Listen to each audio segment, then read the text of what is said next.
Do you remember how in English class everyone's teacher would bring up the author's choice of curtain color? Well, I'm going to do that now in a sense, but I think you're going to find this more enjoyable since anime is a visual medium. Today, I finally get to use my writing and my art degree, and I'll be examining one of the better uses of visual storytelling that I've seen in a while. And I'm going to go over how one of the greatest glow ups in history was perfectly executed as a character moment. And yes, for those wondering, I am talking about Sung Jin-woo. I gotta keep that solo leveling hype going. In episode 1 of the anime, we get a pretty good idea of Sung Jin-woo's character, and we can see how the design was done with intent. Right away, just from his appearance, we can tell that he is young, probably early to mid 20s, and he looks like your average college student. He looks to be about average height, and he's skinny with little to no muscle, and he's covered in bandages and minor injuries. I would even say he has a bit of a baby face. So, with this in mind, right off the bat, we can tell that this individual is average, maybe even a little bit below average in terms of physical capabilities. The bandages tell us that he's prone to injury, maybe a little accident prone, and his mannerisms give us the impression that he's timid with little to no confidence. Okay, so this is where I start to sound like the English teacher. Sung Jin-woo's clothes will also tell us a lot about his character, specifically how it changes and how it evolves throughout the series. In the early episodes, Sung Jin-woo is wearing blue. Yeah, I know, we're going back to that English analogy. Why are the curtains blue? But why is this important? So, in terms of art theory, blue is a calming color and it helps people relax. So, this could mean Sung Jin-woo wants people to feel at ease around him. He doesn't want them to feel threatened. Because of the specific shade of blue, it's a very light blue. I would consider this pretty close to baby blue. And this shade makes me think that the character is young, naive, new to the world. Basically, he hasn't experienced much and he still has a childlike innocence.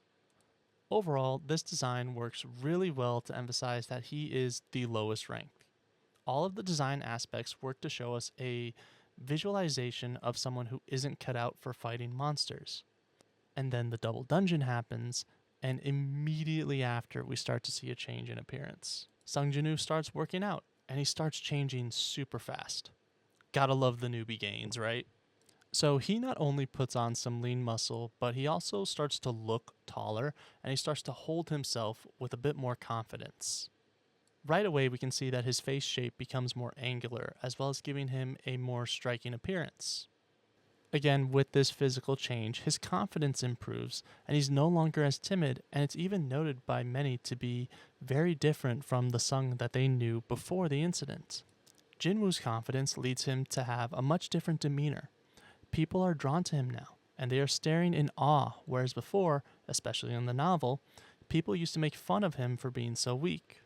Lee Joo-hee and Mr. Song, some of his closest friends, I would say, or colleagues in this manner, even question if that's really Sung when they meet him later in the show because he carries himself so differently. And this is all from a simple confidence boost because of him working out. He looks taller, he holds himself with confidence, he's standing up straight, and people notice. And he acts so much differently now. We can see this very clearly if we look at the silhouettes of Jinwoo before and after the instant dungeon. We can see that his design is still tall and lanky, but one is clearly more timid, and he stands slouched over and looking down, while the other stands tall and he meets your eyes.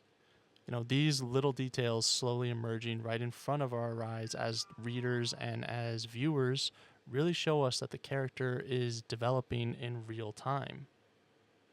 Now, I know we probably aren't going to get to Sung Jin-woo's big makeover in Season 1, or Core 1 as I've recently learned a lot of people call it, but we can in fact see a change in his clothing choices that reflect his growth/mental state.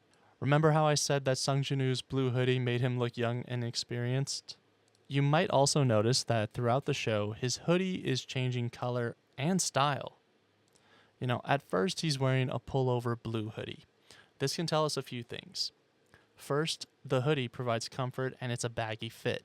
So we could interpret this to mean that his kind and naive nature doesn't fit well on him, but it provides him comfort.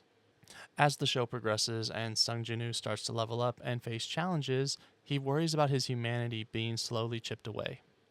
Around this time, he starts to wear a different type of jacket. The jacket or hoodie is part of his design in that it shows where he is in his journey. In the beginning, he's wearing this baggy pullover hoodie, which we can infer is meant to show how guarded he is.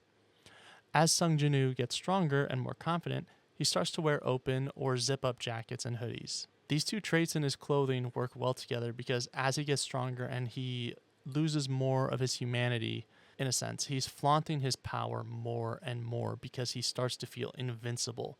So his clothes become more form-fitting and open, almost like an invitation to come test his strength. We also see a shift in color palette to coincide with his mentality, and we see this very distinctly in regards to the Lizard Party.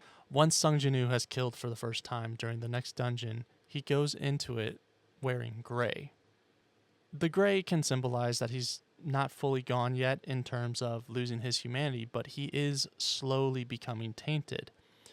It's also a way to show he's still growing into his power, mostly because we know where this is going. We know because of the novels, spoiler alert, that he is going to become the Shadow Monarch. And fitting for someone in Shadow, his main color is going to be black. It also helps that black works with everything, but you know. Again, this is his growing period, and where we are going to see the most variance in his style and physical appearance. After the class change quest and Sung Jin-woo gets the title of Shadow Monarch, we see his style really set in and the principles of his design don't change much for the rest of the series. After he gets his necromancer powers, Sung Jin-woo goes through a massive makeover. He gets an entirely new haircut and wardrobe, and now the story actually makes great use of timing here and pairs up the end of the job change quest with his little sister's parent-teacher conference. This works really well in the narrative because Sung Jin-woo has an excuse to want to change up his look. And this is a nice detail, but this is where we really see the definitive look of Sung Jin-woo, and it is the culmination of his entire character arc coming into reality. Jin-woo gets a shorter and slicker haircut. No more messy long hair for our boy. He also goes for the all-black look, which is fitting for a necromancer, but as I mentioned before, he's wearing form-fitting clothes that accentuate his physique. This is where Sung Jin-woo died and Sung Drip-woo was born.